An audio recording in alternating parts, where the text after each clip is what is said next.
नमस्कार दोस्तों, स्वागत है आपका हमारी YouTube चैनल बैंकर कपल पे। आज हमारे साथ है बहुत ही इम्पोर्टेंट एक पर्सनालिटी जिन्होंने अभी आरबीआई ग्रेड बी 2022 का एग्जाम क्लियर किया है, शुभम कुमार मीणा जी। तो सबसे पहले आपको congratulations for clearing this exam. Thank you ma'am, thank you. तो इस आज हम जानेंगे सर से उनका पूरा आरबीआई की क्या जर्नी थी, कैसे उन्होंने इस एग्जाम को क्लियर किया।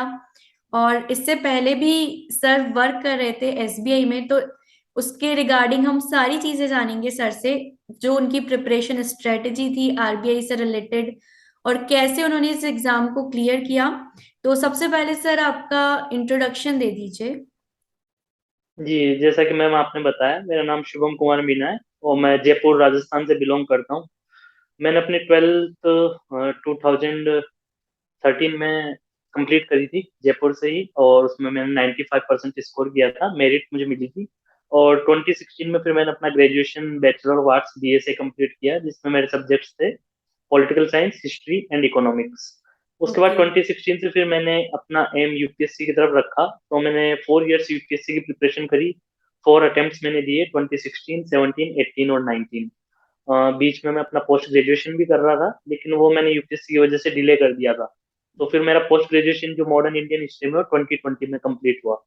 और मुझे यूपीएससी में जब डिजायर्ड रिजल्ट नहीं मिले, तो फिर 2019 के बाद मैंने अपना माइंडसेट बनाया है कि मैं अपना फोकस अदर एग्जाम्स की तरफ टिल्ट करूँ, क्योंकि एक फाइनेंशियल स्टेबिलिटी होना काफी जरूरी हो जाता है। तो फिर मैंने 2020 से फिर लॉकडाउन लग गया, तो उस टाइम को मैंने बेटर यूटिलाइज करा। उस टाइम जो भी एग्जाम्स थे मैंने सभी एग्जाम्स दिए। फॉर्चुनेटली एसबीआई की वैकेंसी उस टाइम निकली हुई थी, तो उसमें मेरा सिलेक्शन हुआ। तो जनवरी 2021 से मैं एज ए असिस्टेंट एसबीआई में वर्क करता हूँ। ओके, तो सर आपकी जर्नी काफी वैसी थी कि पहले यूपीएससी दिया, फिर 4 साल तक क्लियर नहीं हुआ। तो जब 4 साल ऐसा एग्जाम जो हमारा ड्रीम होता है ना क्लियर हो, तो फिर कैसे आपने अपने आप को मोटिवेटेड रखा और फिर बैंकिंग की तरफ कैसे आप गए। जी मैम, मैं बताना चाहूंगा कि जो मेरे फादर है वो भी एसबीआई में स्केल 3 मैनेजर है, तो एक ओके। बैंकिंग का बैकग्राउंड रहा है। हालांकि मैंने यूपीएससी का मैं अपना टिल्ट रखा, लेकिन जब 4 इयर्स तक जब रिजल्ट नहीं मिला, तो फिर एक आपको माइंडसेट बनाना होता है कि कुछ ना कुछ तो लाइफ में करना है। अगर आपको जब इतना बिलीव है कि हाँ मैं इस कैपेबल हूँ कि कुछ कर सकता हूँ, तो उस टाइम मेरे फ्रेंड थे, उन्होंने मुझे बताया कि आईबीपीएस के लिए आप अप्लाई कर सकते हो, एलआईसी असिस्टेंट है, आरबीआई असिस्टेंट है, इन सब के लिए भी आप अप्लाई कर सकते हो, क्योंकि इनके एग्जाम्स रेगुलर होते हैं और इनके जो रिजल्ट और रिक्रूटमेंट है काफी फास्ट होता है। तो फिर मैंने आईबीपीएस के लिए अप्लाई किया, और LIC assistant, RBI assistant, SSC, हर तरीके के एग्जाम्स मैंने दिए। तो शुरू में मेरा आर्ट्स बैकग्राउंड रहा है, तो मुझे डिफिकल्टी जरूर आती थी क्वांट और रीजनिंग में, बट फिर धीरे धीरे एग्जाम देते देते प्रैक्टिस से वो काफी मैनेज हो जाता है। ओके, तो आपने फिर बैंकिंग की एग्जाम के साथ साथ आरबीआई की जब प्रिपरेशन की, तो क्या साइमल्टेनियसली आपने दोनों की तैयारी की थी या फिर एक बार बैंक में जाने के बाद आपने आरबीआई की तैयारी स्टार्ट की। नहीं मैम, पहले मैं अदर एग्जाम्स के लिए दे रहा था, जो एलआईसी वगैरह, आरबीआई मैंने बताया। और आरबीआई का मेरा ऐसा कुछ शुरू में प्लानिंग नहीं थी, लेकिन जब मैंने एसबीआई ज्वाइन किया, तो फिर आप देखते हो कि आप बैंक में कितना आगे तक जा सकते हो। तो फिर एसबीआई में मैंने देखा स्केल 2, स्केल 3, स्केल 4 तक जा सकते हैं। फिर अच्छा, और कौन रेगुलेटर है, आरबीआई रेगुलेटर है, तो फिर आप उसकी डिटेलिंग में जाते हो कि अच्छा ये भी अपना एक्सेप्टेड रिक्रूटमेंट निकालता है, ग्रेड भी होता है। तो 2021 का जो मैंने अटेम्प्ट दिया था आरबीआई का, वो जस्ट कैजुअली दिया था कि चलो ठीक है, एक बार एक्सपीरियंस करके देखते हैं। तो उसके लिए मैंने कोई लीव वगैरह नहीं ली थी, और मैं इंटरव्यू स्टेज तक पहुंचा था। तो अगर आप सीरियस अटेम्प्ट नहीं देते हो, तो आपको उसका खामियाजा भुगतना पड़ता है।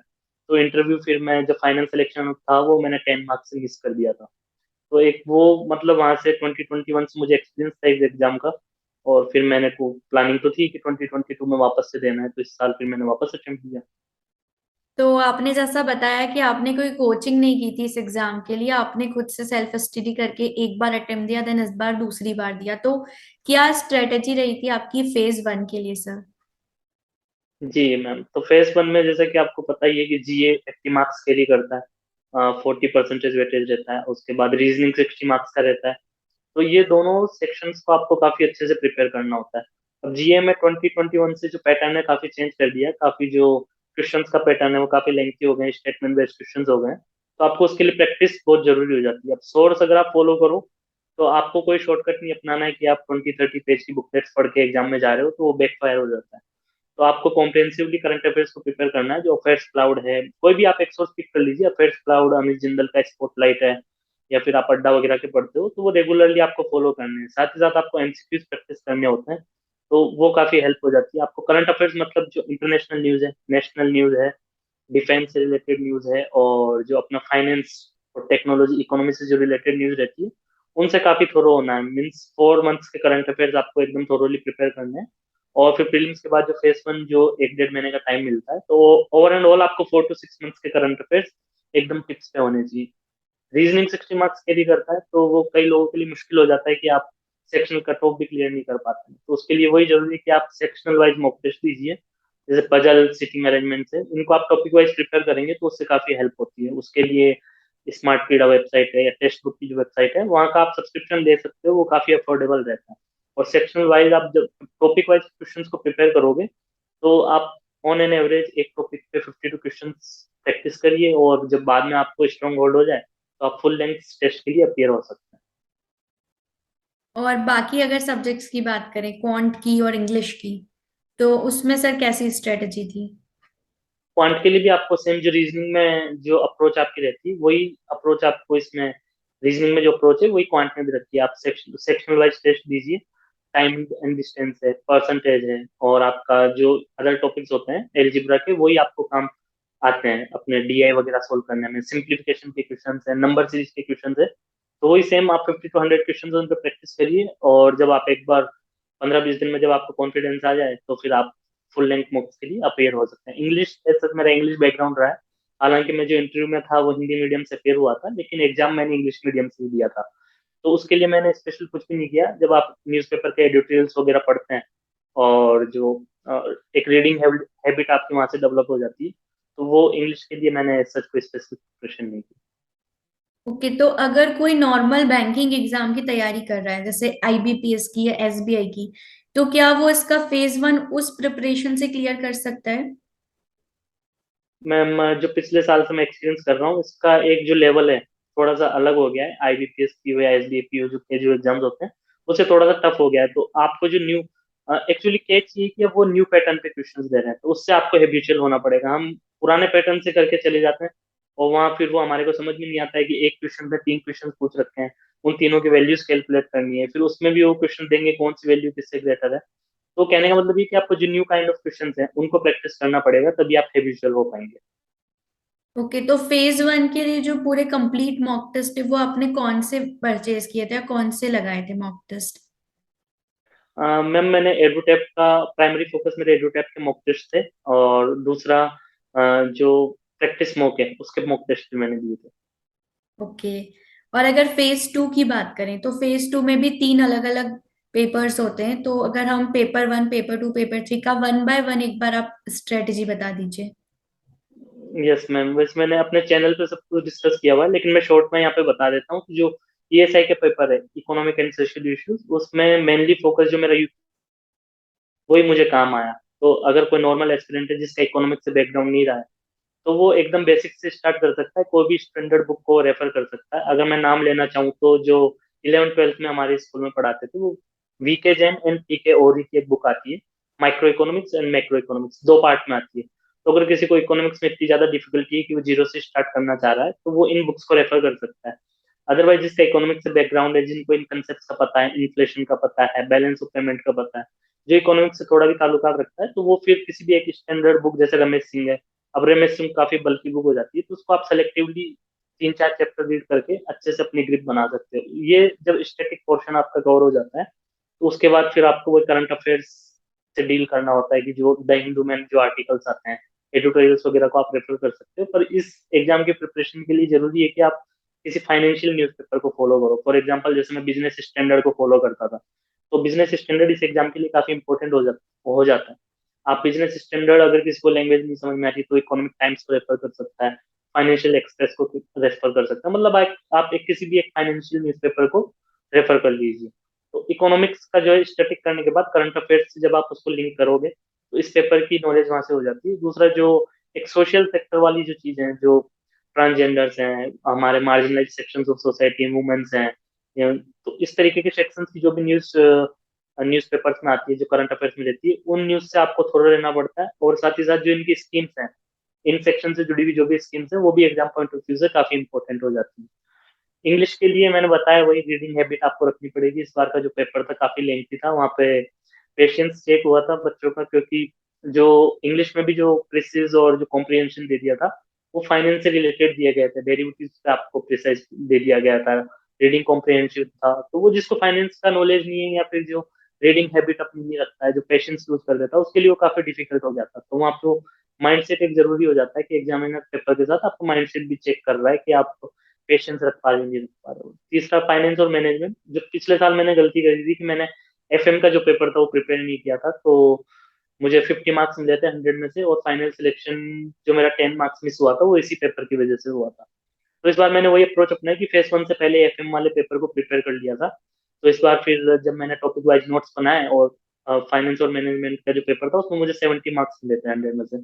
तो आप जो अप्रोच अपनाते हो कि पिछले अटेम्प्ट से मैंने सीखा कि 50 मार्क्स मिल रहे थे, इस बार मैंने नोट्स बनाया, अच्छा थोरोली प्रिपेयर करा, तो 20 मार्क्स मेरा एडिशन हुआ, तो शायद उसी की वजह से मेरा सिलेक्शन हो पाया। तो इन सब के लिए फेज टू के जो सब्जेक्ट्स हैं उनके लिए क्या क्या सोर्सेस, मतलब आपने जो बताया वो अलग अलग ऐसे सोर्सेस है, तो कोई पर्टिकुलर आपने कोचिंग ज्वाइन नहीं की? नो मैम, इसके लिए वही है, आपको बेस्ट पिक करना पड़ेगा कि आपको एक जगह कोई भी चीज नहीं मिल सकती है। अगर कोई सोचता है कि मैं एक कोचिंग के कोर्स को बाई करके आरबीआई ग्रेड भी बन जाऊंगा, तो वो एक सोच आपको हटानी पड़ेगी, वरना तो हर कोई 5-6 हजार का कोर्स लेके आरबीआई ग्रेड भी ऑफिसर बन जाएगा।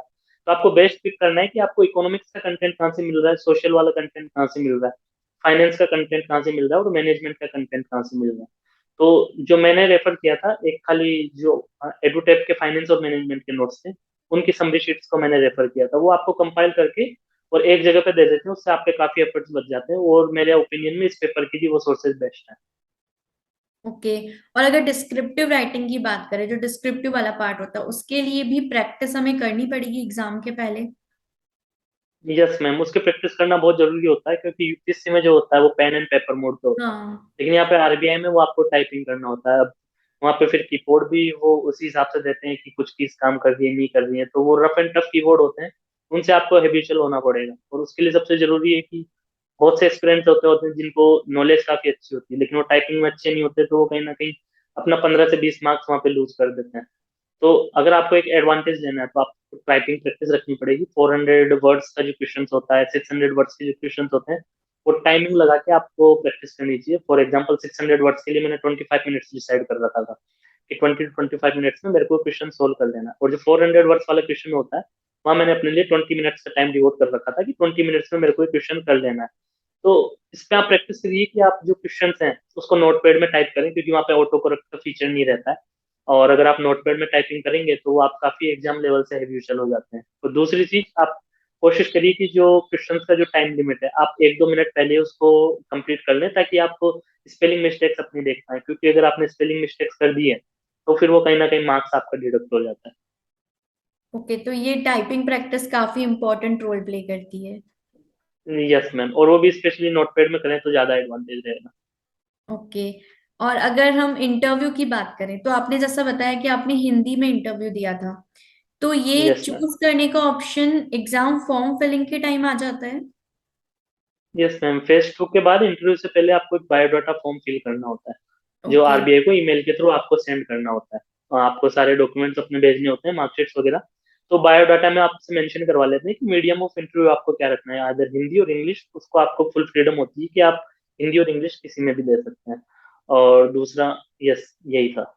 तो आपने हिंदी क्यों चूज किया था? मैम, जो मैंने पिछले जैसे आईबीपीएस से मैंने क्लियर करा हुआ है, 2021 में मेरे को बैंक ऑफ इंडिया मिला था, लेकिन क्योंकि मेरा टारगेट आरबीआई था तो मैंने वो ज्वाइन नहीं किया। इस बार भी मैंने as a backup IBPS appear हुआ था, तो उसमें भी मेरे को सेंट्रल बैंक ऑफ इंडिया मिला था, तो वो भी मैं अभी एक्सटेंशन ले रखा था कि अगर यहाँ नहीं होता है तो एज ए बैकअप मेरे लिए काम करता है कि मैं वहाँ ज्वाइन कर लेता। तो मैं मुझे एक्सपीरियंस अच्छा खासा इंटरव्यूज में अपीयर होने का। मैं FCI as a manager interview भी मैं अपीयर हुआ हूँ। मिनिस्ट्री ऑफ होम अफेयर्स जो आईसीओ का जो एग्जाम होता है उसके लिए भी मैंने इंटरव्यू दिया, तो वहाँ मुझे अच्छा एक्सपीरियंस है कि आप किस लैंग्वेज में अपने आप को कन्वे कर पाते हो, क्योंकि सिर्फ आपको आंसर नहीं देना होता है, जो एसेंस है आपकी बात का, जो आंसर है वो कन्वे एग्जाम आप पैनल को कन्वे कर पा रहे हो नहीं कर पा रहे हो, वो ज्यादा मैटर करता है। तो कहीं ना कहीं मुझे लगता है कि मैं हिंदी में अपने जो कहना चाहता हूँ उसको ज्यादा बेटर वे में कम्युनिकेट कर सकता हूँ, तो उसमें मैं ज्यादा कंफर्टेबल था, इसलिए मैंने हिंदी एज ए मीडियम अपने इंटरव्यू को रखा। जैसे पिछली बार मेरा हिंदी की वजह से नहीं हुआ था, तो कहीं ना कहीं ये डाउट भी आता है कि शायद इंटरव्यू मैंने हिंदी में दिया, इस वजह से शायद मेरे मार्क्स कम रहे या नहीं हुआ। लेकिन मैं रेजुलेट था, अब मैंने माइंड बना लिया था कि ये रीजन तो नहीं हो सकता, अदरवाइज वो मीडियम ऑफ इंटरव्यू आपको चूज करने का ऑप्शन वहां पे नहीं देते। तो इस बार जो डाउट था वो मैंने हिंदी के लिए जाना सही समझा। मतलब आपने लास्ट टाइम भी हिंदी में ही दिया था और इस बार भी यस हिंदी मैम। में ही दिया है। तो यस मैम। इंटरव्यू में आपके अराउंड क्या मार्क्स थे? आपको अगर ध्यान हो तो आप बता सकते हैं, क्योंकि काफी सारे एस्पायरेंट्स को ये कंफ्यूजन बहुत बड़ा होता है कि हमें इंग्लिश नहीं आती, हम इंग्लिश में उतना कंफर्टेबल नहीं है, तो फिर क्या हमारा आरबीआई ग्रेड बी में सिलेक्शन नहीं हो पाएगा? बहुत कॉमन डाउट है ये एस्पायरेंट्स का। जी मैम, वो जेन्यून डाउट है। देखो, अब मार्किंग पे जाए तो जो मेरा एक्सपीरियंस कहता है, वो पैनल किस तरीके से मार्किंग करता है वो डिपेंड करता है कैटेगरी वाइज किस तरीके से मार्किंग होती है, जनरल, एससी, एसटी, ओबीसी, वो उनका अपना इंटरनल मैटर है। तो लास्ट ईयर जो मुझे मार्क्स मिले थे वो 19 मार्क्स मिले थे 75 में से। अब मुझे इंटरव्यू का अच्छा एक्सपीरियंस था, लेकिन उन्होंने किस वजह से जज किया या फिर उन्हें शायद में सुटेबल कैंडिडेट नहीं लगा, तो लास्ट टाइम उन्होंने मुझे 19 मार्क्स दिए थे। तो इस बार भी मुझे एवरेज मार्क्स ही मिले हैं, इतना ज्यादा अच्छा मेरा इंटरव्यू में स्कोर नहीं। तो आपको तो क्या वहां पे लगता है आपकी ये फिर हिंदी के कारण ऐसा हुआ है, या फिर अगर आप इंग्लिश में देते तो क्या ज्यादा अच्छे मार्क्स मिलते? नहीं मैम, मैं ऐसा नहीं सोचता कि ये हिंदी की वजह से ऐसा हुआ है। वो पैनल अपना जो माइंडसेट होता है, उन्हें किस तरीके से वो मार्किंग करते हैं वो उसी पे डिपेंड करता है। तो एक और इम्पोर्टेंट लर्निंग यहाँ से ये रहती है कि आप इंटरव्यू पे ज्यादा डिपेंडेंट ना रहें, फेज टू में इतना अच्छा स्कोर करें कि आपका अगर इंटरव्यू में कुछ मिस हैपनिंग भी होता है तो फेज टू से वो कवर हो जाए। तो इंटरव्यू के लिए आप क्या स्ट्रेटजी बताएंगे एस्पायरेंट्स को? क्या मॉक इंटरव्यूज देके जाना चाहिए, या किस तरीके से प्रिपेयर करना चाहिए इंटरव्यू के लिए? मैम, मॉक इंटरव्यू तो देना काफी जरूरी है, क्योंकि उससे आपको सेल्फ कॉन्फिडेंस बिल्डअप होता है। लास्ट ईयर जिन प्लेटफॉर्म्स पे मैं मॉक इंटरव्यू के लिए अपियर हुआ था उनमें एडुटैप है, आई एग्जाम भी है और अनुज जिंदल है। तो लास्ट ईयर ये हुआ था कि मुझे किसी भी मॉक इंटरव्यू में पॉजिटिव फीडबैक नहीं मिला था। सभी में कुछ ना कुछ इंप्रूवमेंट के लिए मुझे कहा गया था कि आप अपने आंसर्स को लेंथी कर रहे हैं या शॉर्ट रखते हैं, एक कन्विक्शन आपकी बातों में नजर नहीं आ रहा है, कॉन्फिडेंस शो नहीं हो रहा है। तो लास्ट ईयर जो हुआ वो हुआ। इस बार फिर मैंने कुछ भी स्पेशल इसके लिए नहीं किया, खाली सेम सोर्सेज अपने रखे। नोट्स इंटरव्यू के मेरे बने हुए ही थे, आरबीआई की वेबसाइट से जो नोट्स मैंने बनाए थे, खाली मेरे को करंट अफेयर्स अपने अपडेट करने थे। आरबीआई वेबसाइट प्राइम फोकस हो जाता है इंटरव्यू के लिए, क्योंकि वहाँ आपके जो एनुअल रिपोर्ट है और फाइनेंशियल स्टेबिलिटी रिपोर्ट है, वो सब वहाँ पे जो भी करंट अफेयर्स और फाइनेंस से रिलेटेड न्यूज रहती है, वो आरबीआई की वेबसाइट से वो डायरेक्ट क्वेश्चन पिक कर देते हैं। तो इस बार जब मैं मॉक इंटरव्यूज के लिए अपियर हुआ, सेम प्लेटफॉर्म पे मैं अपियर हुआ, आई डोंट नो कि क्या चेंज हुआ, लेकिन इस बार जो भी फीडबैक मुझे मिले वो एकदम लास्ट ईयर के कॉन्ट्राडिक्टरी थे। इस बार मुझे एकदम पॉजिटिव फीडबैक मिले कि हाँ, आप तो एकदम रेडी हैं, बिंदास होकर इंटरव्यू के लिए जाइए। तो मॉक इंटरव्यू के लिए जो मैं पॉइंट बताना चाहूंगा वो ये होता है कि वहां से जो फीडबैक मिलता है, आप वही माइंडसेट कैरी करके रियल इंटरव्यू में जाते हो। तो अगर आपको पॉजिटिव फीडबैक मिला है तो उसका एडवांटेज रियल इंटरव्यू में जरूर होता है, क्योंकि वो कॉन्फिडेंस वहां पे शो होता है। हम्म। तो इंटरव्यू का हो गया, और ये सारा, ये जो पूरी एग्जाम थी, ये तो आपने आरबीआई का एसबीआई में रह के दिया। तो एसबीआई में तो सबको यस। पता है कि वर्क प्रेशर तो होता ही है। कोई भी बैंक यस हो, मैम। चाहे एसबीआई हो या और भी कोई बैंक हो, तो वर्कलोड होता है। तो किस तरीके से आपने मैनेज किया? क्या टाइमिंग होता था आपका पढ़ने का, और किस तरीके से आपका डेली रूटीन रहता था प्रिपरेशन के लिए? जी मैम, जैसा कि हम बैंकिंग में जानते हैं, जाने का टाइम होता है, आने का कोई टाइम नहीं होता है। तो ये आप लगा लो 9 से 7, तो मतलब टाइमिंग रेगुलर रहता है ये कि आते आते आपको 7 बज जाएंगे। और फिर ब्रांच में जिस तरीके का वर्क कल्चर है, मतलब आप कितना भी शांत स्वभाव वाले इंसान क्यों ना हो, कोई ना कोई कस्टमर ऐसा होता ही है कि वो आके, अब वो बैंकिंग सर्विस से अनसेटिस्फाइड है या कोई भी पर्सनल रीजन हो, तो कोई ना कोई आपको डिस्टर्ब करने आता ही है। तो वहां आपको अपना माइंडसेट एक वो रखना है कि हाँ, मुझे अपना कूल माइंड रखना है। कई बार होता है कि आप अपना टेम्पर भी लूज कर देते हो, लेकिन इस तरीके की चीजें वो आपको डिस्टर्ब करेगी। लेकिन बैंकिंग एक्सपीरियंस को मेरी यही एडवाइस है कि जो भी ब्रांच में होता है वो ब्रांच में आप छोड़ के आए, घर आके उसको कैरी ना करें कि आप उस चीज को लेकर के बैठे हैं या फिर अपना मूड खराब कर रखा है। तो उससे एक आपका जो मूड है वो भी खराब होता है और जो आपका टाइम है वो भी खराब होता है। तो ब्रांच की चीज को ब्रांच में छोड़ के आ जाए, क्योंकि हमारा फील्ड ऐसा है कि वहाँ इस तरीके की चीजें होंगी। आप इन सब चीजों को इग्नोर नहीं कर सकते हो, कितना भी कंट्रोल कर लो ऐसा कुछ ना कुछ होगा। खैर, ये सब छोड़ते हैं। तो प्रिपरेशन की बात बैंकिंग के साथ कैसे करनी है कि जो इसमें दो चीजों को डिवाइड कर लेते हैं। करंट अफेयर से रिलेटेड जो प्रिपरेशन है उसको हम रखते हैं, क्योंकि वो एक काफी अच्छा वेटेज कैरी करता है। फेज 1 में 80 मार्क्स और फेज 2 में करंट अफेयर्स आपको कहीं ना कहीं हेल्प करते हैं। तो आप मॉर्निंग का जो टाइम है वो आपको 1 से 1.5 घंटा करंट अफेयर्स को डिवोट करना है कि आप न्यूज़पेपर रीड कर रहे हैं, या कुछ करंट अफेयर से रिलेटेड एमसीक्यूज कर रहे हैं, एडिटोरियल से रीड कर रहे हैं, तो वो मॉर्निंग में आप करके जाएं, तो उससे एक कॉन्फिडेंस बिल्ड होता है कि आप जब ब्रांच में जाएंगे तो आपको ये तो कॉन्फिडेंस रहेगा कि हाँ, आज दिन की शुरुआत अच्छी रही है और मैं कुछ पढ़ के आया हूँ, तो वो आपको एक वो टेंशन नहीं रहेगी कि हाँ शाम को जाकर के मेरे को कवर करना है यार, आज मैंने कुछ नहीं किया, तो वो फ्रस्ट्रेशन नहीं रहती है। उसके बाद जब ब्रांच आ जाए 7 से 8 बजे, उसके बाद आप अपना फेस टू पे जो भी है आप टॉपिक वाइज प्रिपेयर करें कि एक, इसको ये नहीं है कि आप फाइनेंस मैनेजमेंट और ईएसआई दोनों पेपर्स को साथ में लेके चल रहे हो। एट ए टाइम एक पेपर को आप पिक कीजिए कि मुझे 1 से 1.5 महीने में एक पेपर फिनिश कर लेना है, उसके बाद ही मैं दूसरे पेपर पे जाऊंगा। तो आने के बाद जो भी आपका 1.5 से 2 घंटा है वो आप फेस टू की प्रिपरेशन को टॉपिक वाइज आराम से डिवोट कर सकते हो। और मैं मानता हूँ कि इस एग्जाम के लिए आपको 8-9 घंटे की जरूरत नहीं है, अगर आप दिन में 3 से 4 घंटे अपना निकाल पा रहे हो तो आप इस एग्जाम को इजीली क्रैक कर सकते हो। ओके, इसमें वैसा जैसे यूपीएससी भी, अभी यूपीएससी की बात कर लेते हैं। आपने स्टार्टिंग में बताया था कि 4 बार आपने दिया था लेकिन नहीं हुआ सिलेक्शन, यस। तो उस टाइम पे काफी डीमोटिवेटेड फील होता है जब आपका सिलेक्शन नहीं होता, तो फिर उससे आप कैसे बाहर आए, कैसे आपने अपने आप को मोटिवेटेड रखा? यस मैम, तो 4 इयर्स जो मैंने यूपीएससी की प्रिपरेशन करी थी उस टाइम मुझे बिल्कुल भी आइडिया नहीं था कि यूपीएससी के अलावा भी कोई पेपर्स होते हैं। तो मैंने 4 इयर्स ओनली 4 अटेम्प्ट यूपीएससी के दिए, और उसके बाद पता चला कि नहीं यार कुछ तो करना पड़ेगा। अगर मैं वो ईगो पे रखता, उस जिद पे रहता कि नहीं मुझे यूपीएससी करना है, तो शायद आज मैं 6 अटेम्प्ट अपने यूपीएससी के एग्जॉस्ट करके वो घर पे खाली बैठा होता। तो आपको वो पॉजिटिव रहना है और वो माइंडसेट कैरी करना है कि नहीं यार कुछ कर सकते हैं, कर सकते हैं, क्योंकि आप डिमोटिवेट होकर नहीं बैठ सकते। वो ना आपको बेनिफिट करेगा, ना आपके घर वालों को बेनिफिट करेगा, और ना लॉन्ग टर्म में आपकी लाइफ को वो पॉजिटिव वे में इम्पेक्ट करेगा। तो आपको कहीं ना कहीं वो ईगो साइड में रख के उस चीज को एक्सेप्ट करना होता है कि शायद हाँ कुछ मेरी कमी रही होगी, या फिर मैं इस चीज के लिए नहीं बनाऊं, उस चीज को एक्सेप्ट करना बहुत जरूरी हो जाता है कि हाँ शायद कुछ और करना चाहिए, तो एक ब्रेक लेना चाहिए। ऑफ कोर्स अगर मैं यूपीएससी करना चाहूंगा तो मैं कर सकता हूँ, लेकिन वो ब्रेक बहुत जरूरी होता है। आप अपने आप को ब्रेक दें, 1 साल 2 साल दूसरी चीजें ट्राई करें कि अल्टरनेटिव क्या हो सकता है, कुछ तो इसके मतलब अल्टरनेटिव आपको रखना ही होगा बैकअप। जैसा कि मैंने बताया यूपीएससी में 4 इयर्स मैंने कोई बैकअप नहीं रखा, तो एक काफी धक्का सा लगा 2019 के बाद कि मैं कहाँ खड़ा हूँ। मैंने देखा मैं जहाँ 2019 2016 में जहाँ था वहीं 2019 में खड़ा हूँ। लेकिन ऑफ कोर्स आप काफी कुछ चीजें सीखते हैं और पर्सनैलिटी आपकी डेवलप होती है पर्सनल लेवल पे, वो एक अलग चीज है। बट आपको देखना है कि आप क्या कर रहे हैं। तो 2020 के बाद जब मैंने एग्जाम की प्रिपरेशन स्टार्ट करी, तो मैंने कहीं ना कहीं अपने लिए हर जगह बैकअप कर रखा था कि आईबीपीएस पीओ मैंने अपना एज बैकअप रख रखा था। 2 इयर्स मैंने कंटिन्यूसली क्रैक किया। इस बार जो आरबीआई के साथ मैंने ईसीजीसी पीओ भी अपना बैकअप रख रखा था, तो इस साल मेरा ईसीजीसी पीओ भी क्लियर हुआ है। तो मैंने अपने लिए हर जगह एक अच्छी प्लानिंग कर रखी थी कि अगर ये नहीं तो ये अगर आरबीआई नहीं होता है तो ईसीजीसी, आरबीआई नहीं होता है तो आईबीपीएस पीओ। इस तरह की प्लानिंग मैंने कर रखी थी जो हर एस्पिरेंट को करनी चाहिए, क्योंकि आज काफी कॉम्पिटिटिव एनवायरनमेंट हो गया है, और अगर हम एक चीज पे रिलाई करेंगे तो एक सही डिसीजन नहीं होगा।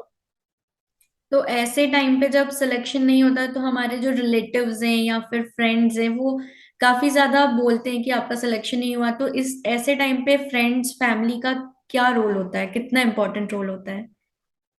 जी मैम, बहुत इंपॉर्टेंट रोल प्ले करते हैं हमारी फैमिली और फ्रेंड्स वाले। पहला तो ये कि जो आपने बताया कि रिलेटिव्स वगैरह बोलते हैं कि आपने कुछ नहीं किया, तो अब इसमें दो तरीके के लोग होते हैं। एक जो इन चीजों से इम्पेक्टेड होते हैं वो फिर अपना मूड खराब करके बैठ जाते हैं कि उसने मेरे को ये बोल दिया, मैंने तो कुछ नहीं किया। तो ये सब चीजें ऑफ कोर्स इम्पेक्ट करती है, लेकिन इनका ये होना चाहिए कि एक कान से सुन के दूसरे कान से निकाल देनी चाहिए। क्योंकि ऑफ कोर्स आपको खुद पे बिलीफ होना चाहिए कि हाँ यार मैं कुछ ना कुछ तो कर ही लूंगा, या फिर आपको खुद पे विश्वास होना चाहिए कि मैं क्या कर रहा हूँ, उस चीज पे आपको कॉन्फिडेंस होना चाहिए। फॉर एग्जाम्पल आईबीपीएस क्यों में मेरा सिलेक्शन हुआ, मैंने ज्वाइन नहीं करा, तो हर कोई बोलता था यार ये बहुत गलत डिसीजन रहा, आपने आईबीपीएस क्यों ज्वाइन क्यों नहीं किया, इतनी अच्छी अपॉर्चुनिटी थी। लेकिन अंदर ही अंदर मैं जानता था कि हाँ यार मेरा क्या टारगेट है, कि मैं आरबीआई टारगेट करता हूँ, इस साल नहीं तो अगले साल कर ही लूंगा। तो आप जो डिसीजन लेते हो उस पर आपको कॉन्फिडेंस होना चाहिए कि हाँ कि मैं अगर ये कर रहा हूँ वो मेरा माइंडसेट है। अब मैं उसके बारे में चिल्ला चिल्ला के लोगों को तो नहीं बता सकता कि मेरा क्या विजन है या मैं क्या कर रहा हूँ। रिलेटिव्स जो बोलते हैं उनको बोलने दीजिए, वो अपनी जगह सही है, लेकिन हम क्या कर रहे हैं वो अपने आप को इंटरनली पता होना चाहिए कि हाँ मेरा ये प्लान है और मैं इस पे कर रहा हूँ। अगर वो कॉन्फिडेंस आप में है तो आप उस बात पे एकदम अपने बने रहिए, कहीं ना कहीं वो रिजल्ट आपको मिलेगा। ये बिल्कुल सही कहा आपने। और अभी आपने बताया कि ईसीजीसी पीओ भी आपका क्लियर हुआ था, तो यस ईसीजीसी मैम। पीओ के लिए आपने अलग से कोई तैयारी की थी या जो आपकी प्रिपरेशन चल रही थी उसी से ये वाला एग्जाम भी क्लियर हो गया? नहीं मैम, मैंने ईसीजीसी पीओ के लिए कुछ सेपरेट प्लानिंग नहीं कर रखी थी। जो आरबीआई की प्रिपरेशन थी उसी से वो मैंने एग्जाम क्रैक किया है। हालांकि उसमें एक अलग अप्रोच चाहिए थी। फॉर एग्जांपल वो एक्सपोर्ट क्रेडिट गारंटी वगैरह रिलेटेड न्यूज आपको ऑफ कोर्स रीड करनी पड़ेगी जो आपको काम आता है, और इंटरव्यू में तो स्पेसिफिकली आपको उसके लिए अलग से प्रिपरेशन करनी पड़ती है। तो अगर कभी मौका मिलता है तो हम ईसीजीसी पीओ पे एक सेपरेट वीडियो बनाएंगे, वहां पे मैं अपनी ईसीजीसी पीओ की जो स्ट्रेटेजी है या जो एक अलग अप्रोच मैंने इंटरव्यू के लिए अपनाई थी वो हम जरूर डिस्कस करेंगे। हाँ, हम भी कोशिश करेंगे कि आपके साथ एक और वीडियो लेके आए ईसीजीसी पीओ के लिए सेपरेट, ताकि नेक्स्ट टाइम अगर इसकी वैकेंसीज आए तो जो भी एस्पायरेंट्स है उन्हें पता हो कि इसके लिए क्या अप्रोच रखनी है। Sure ma'am. तो सर एट लास्ट आप क्या एडवाइस देना चाहेंगे एस्पायरेंट्स को, जो न्यू हैं उनके लिए भी, और जो एक दो टाइम से दे रहे हैं, एक दो अटेम्प्ट्स दे चुके हैं और जिनका नहीं हो रहा है उनके लिए भी। Yes ma'am. तो इसमें मैं पहले उन एस्पिरेंट्स को बोलना चाहूंगा जो पहले अटेम्प्ट दे चुके हैं, या तो उनका फेज वन क्लियर नहीं होगा या फेज टू में रह गए होंगे, इंटरव्यू तक भी कई कैंडिडेट्स ले जाते हैं, तो उनको मेरी ये एडवाइस है कि आप पॉजिटिव रहिए।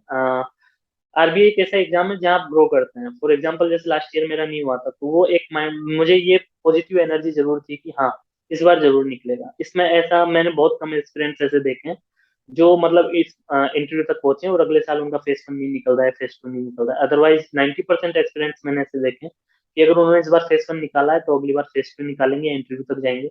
और जो इंटरव्यू में रह गए हैं वो नेक्स्ट अटेम्प्ट में डेफिनेटली इंटरव्यू क्लियर कर ही लेते हैं। इस तरीके का मेरा जो एक्सपीरियंस है वो ही रहा है। और जो न्यू कमर्स है 2023 के लिए, उनको एडवाइस ये रहेगी कि आप किसी भी फेस को लाइटली ना लें। Either it is phase one, phase two और इंटरव्यू, किसी भी फेस को लाइटली ना लें, क्योंकि जो लास्ट ईयर मैंने एक पेपर एफएम का लाइटली लिया था उस वजह से मेरा सिलेक्शन रह गया था। और जो कॉम्पिटिटिव एनवायरनमेंट है, हर कोई जी तोड़ करके मेहनत कर रहा है, तो आपको मतलब ए टू जेड कहीं पे भी कोई कमी नहीं रखनी। Either it is reasoning, quant या फिर जनरल अवेयरनेस है, मेंस में जो टाइपिंग प्रैक्टिस है या ऑब्जेक्टिव के जो क्वेश्चंस होते हैं, उनको आपको काफी अच्छे से प्रिपेयर करना है। और ये एक ऐसा एग्जाम है जो 3-4 घंटे की रेगुलर प्रैक्टिस से, 3-4 महीने की प्रिपरेशन से इजीली आप क्रैक कर सकते हैं। तो thank you so much sir हमारी चैनल पे आने के लिए और अपना वैल्यूएबल गाइडेंस देने के लिए एस्पायरेंट्स को। आई होप कि हम एक और वीडियो आपके साथ कर पाए ईसीजीसी पीओ के regarding. So yes ma'am. Thank you so much sir. Thank you ma'am, thank you. तो इस रिगार्ड में मैं ये भी बताना चाहूंगा कि जो मैं एडुटेप प्लेटफॉर्म पे मैं गया था इंटरव्यू के लिए, उसी के साथ मुझे 3-4 कोचिंग से और मतलब कॉल हुआ था कि आप इंटरव्यू के लिए अपीयर होइए। लेकिन मेरा ये मानना है कि मैं एक ही प्लेटफॉर्म पे जाकर के अपनी बात को कह दूं। और दूसरा, मैं जो कोचिंग इंस्टीट्यूट्स हैं उनकी वेबसाइट पर इंटरव्यू देने से अच्छा है कि जो बैंकिंग एस्पिरेंट्स के जो चैनल है वहां जाकर के अगर मैं अपनी बात बोलूंगा तो वो एस्पिरेंट्स को ज्यादा वे में वो कनेक्ट कर पाएंगे और उससे ज्यादा बेनिफिट होगा। तो मुझे भी काफी अच्छा लगा आपके साथ इंटरव्यू कंडक्ट करके। हमें भी बहुत अच्छा लगा सर कि हम आपका इंटरव्यू ले पाए, क्योंकि हम भी ये कोशिश करते हैं कि ज्यादा से ज्यादा एस्पायरेंट्स को हेल्प हो पाए। अलग अलग एस्पायर जो भी सिलेक्टेड कैंडिडेट्स हैं उनका हम इसीलिए इंटरव्यू लेते हैं, क्योंकि जो उनकी स्ट्रेटेजी है वो ज्यादा हेल्प कर पाएगी एस्पायरेंट्स को, क्योंकि हम अपनी यस। स्ट्रेटेजी कितनी बार शेयर करेंगे। तो इसीलिए हम अलग यस। अलग जितने भी सिलेक्टेड कैंडिडेट्स होते हैं उनकी कोशिश करते हैं कि उनका इंटरव्यू ले पाए।